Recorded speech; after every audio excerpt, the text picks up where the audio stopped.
La femme d'un pasteur doit-elle être appelée maman pasteur? Bonne question. Là encore, une pratique qui est très bien accueillie dans nos chapelles aujourd'hui, une pratique qui est très enthousiasmante, hein, et qui se pratique partout, à tout va, tous azimuts. Hein, c'est maman pasteur, bon. Mais qu'est-ce qu'il en est à la lumière des Écritures?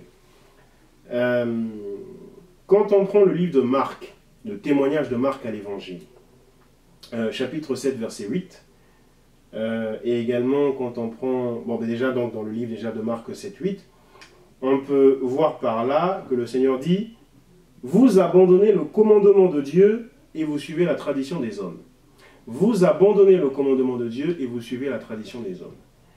Autre part là-bas, dans Colossiens 2, verset 8, il est dit en tout cas, que personne ne fasse de vous sa proie en s'appuyant sur la tradition des hommes.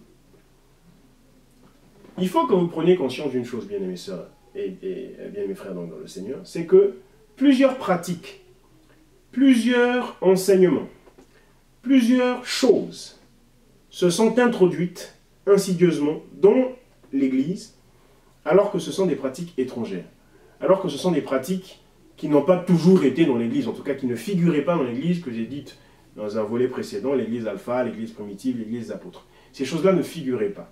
Et ça, ce sont des choses que moi, j'ai aujourd'hui le bon goût d'appeler la tradition des anciens. La tradition des anciens. D'accord? Toutes ces choses étrangères, mais qui sont aujourd'hui admises comme étant des vérités, des dogmes, des credos, des choses qu'il faut accepter absolument. Et si on ne les accepte pas, on est perçu comme bizarre. On est traité de pharisien, on est traité d'extrémiste, on est traité de légaliste, de tous les noms péjoratifs qu'on peut connaître. Or, simplement, non seulement l'écriture doit compter pour nous, mais qui plus est, on a des modèles. Christ étant le modèle parfait, bien évidemment, mais on a, en termes entre personnes humaines, parce que Christ étant Dieu, on a entre personnes humaines des gens qui peuvent aussi nous servir d'exemple, à savoir les apôtres. Ça, j'y reviens tout le temps. Et il n'y a pas eu ce genre d'appellation. Hein, maman pasteur, maman je ne sais trop quoi. Maman Théodore, non, il n'y a pas eu maman Bikoudi, etc.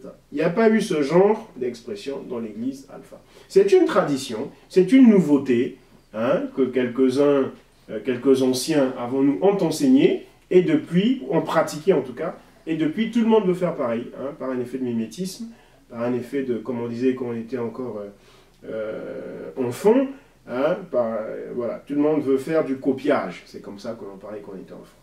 Hein, donc c'est ça le mimétisme, c'est faire ce, entre guillemets, copiage.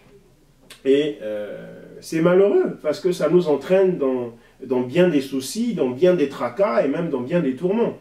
Hein, donc maman pasteur, ça n'est nulle part. C'est sœur Intel. Si c'est Charlotte, c'est sœur Charlotte. Si c'est Dambissa, sœur Dambissa. Si c'est Nzousi, sœur Nzousi. Voilà. Il n'y a pas besoin de maman Intel, maman ceci. Non, ça n'est pas scripturaire. C'est totalement étranger, c'est la tradition des anciens, et cette tradition des anciens nous fait annuler la parole. Voilà, donc vous avez eu votre réponse. Doit-on appeler la femme d'un pasteur maman pasteur? Eh ben non. Demeurez bénis, shalom.